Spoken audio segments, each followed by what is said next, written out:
Lolli Israa'elii fi Iraan gidduu jiru marsaa dukkanaa fi balaa guddaa qabu keessa seeneera. Gibxanni bari'uun dura saayiranoonni callisa Teel Aviv keessatti waca erganiiru. Sagandii muraasa keessatti rifaatuun babal'ate. Namoonni baankarii argachuuf yoo fiigan konkolaattonni daandii walakkaatti hafaniiru. Galmoota paarlaamaa keessatti seera baastonni walga'ii isaanii adda kutuun gara baankariitti fiiguuf dirqamaniiru. Wanti itti aanee dhufe rukuttaa tokko qofa osoo hin taane weerara sibiilota Teheraan irraa ergaman ture. Sana booda giddu galeessi Israa'el abiddaan gubachuu jalqabe.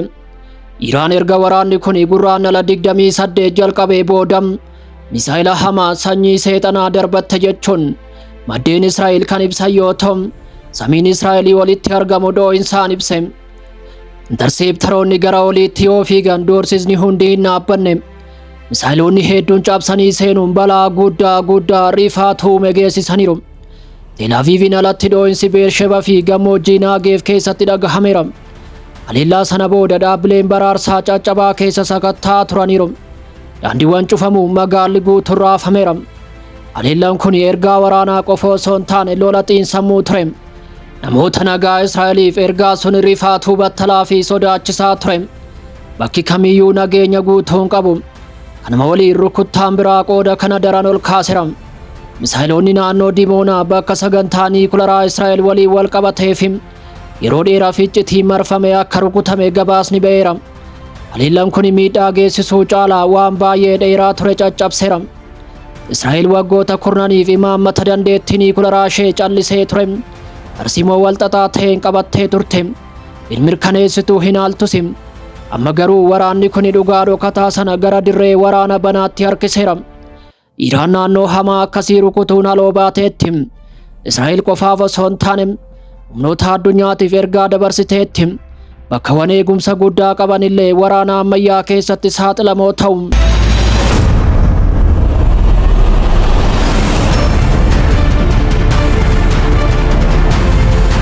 Tiraamp Iraan waliin mariirra jiraachuu himus Iraan guyyaa irraa magaalota Israa'el hedduu irratti haleellaa itti fufiinsa qabu raawwachuu qondaalonni Israa'el beeksisaniiru. Haleellaan Ameerikaa fi Israa'el Iraan irratti raawwatanis kan itti fufe yoo ta'u, haleellaan Iraan biyyoota galoo galaanaa irratti raawwattus guyyaa irraa kan duraanii caalaa hammaatee ooleera. Teheraan mariin kamiyyuu Ameerikaa waliin akka hin jirre ibsuun haleellaa taasisaa jirtu irratti dhiibbaa akka hin qabne himteetti. Waraanni Ameerikaa fi Israa'el Iraan irratti banan kibxataa irraa guyyaa 25ffaa kan seene yoo ta'u, mariin nagaa taasifamuu danda'u irratti himannaa wal faallessuus mul'ateera. Pirezidaantiin Ameerikaa Doonaald Tiraamp Waashingten Teheraan waliin marii gaggeessaa akka jirtu ibsuun waliigaltee bal'aa irra ga'amuu akka danda'u yaada dhiyeessaniiru. Haa ta'u malee qondaalonni Iraan himannaa kana kuffisuun USA'n humna dabalataa gara naannichaatti bobbaasuuf yeroo bitachuuf yaalaa jirti jechuun himataniiru. Akkasumas Tiraamp waraanni Ameerikaa haleellaa warshaalee humna elektirikaa fi furaalee anniisaa Iraan irratti raawwachuuf karoorfame guyyoota 5f akka tursiisu ajajeera. Gama biraatiin Iraan misaa'ila haaraa Israa'el irratti dhukaasuun biyyoonni galoo galaanaa irra deddeebiin diroonii fi misaa'ilaan caqafamuun Libaanosii fi Iraaq keessattis lolli cimee itti fufeera. Tiraamp waliigaltee bal'aa irra ga'uuf Iraan waliin mariin itti fufee jiraachuu himuun Iraan jechuun daldala jechuun ibseera. Qondaalonni Iraan himannaa kana cimsanii kan kuffisan yoo ta'u, Koreen eegdota warraaqsa Islaamaa Iraan fi hooggantoonni paarlaamaa Iraan oduu sobaa fi fakkeessaa guddaa jechuu waamaniiru. Qondaalonni Iraan Ameerikaan himannaa kana kan tolchite gabaa boba'aa fi faayinaansii addunyaa to'achuuf akkasumas loltoonni Ameerikaa hedduun gara naannichaatti bobba'aa waan jiraniif yeroo bitachuuf akka ta'e himteetti. Dhuma torbee darbee Tiraamp Strait of Hormuz akka bantu gaafachuun sa'aatii 48 murteessee ture. Teheraan yeroo kana kabajuu yoo baatte warshaalee humna elektirikaa haquufis doorsiseera. Guyyaa kaleessaa immoo yeroo kana guyyoota 5f dheeresseera. Dhiibbaan idil addunyaa fi kufaatiin diinagdee hamaan Eeshiyaa keessatti mudatus ministeerri dhimma alaa Iraan Abbaas Argaachii ejjennoon Iraan Strait of Hormuz irratti qabdu akka hin jijjiiramne irra deebiin dubbataniiru. Barreessaa barruu White House kan ta'an Niyaal Staanej akka jedhanitti waraanni kun Ameerikaa keessatti deeggarsa waan dhabeef keessumattuu gatiin boba'aa dabaluu isaatiin dhukkubbii dinagdee guddaa fideera. Kanaaf jecha Doonaald Tiraamp lola kana keessaa karaa ba'umsaa barbaadaa akka jiru himaniiru.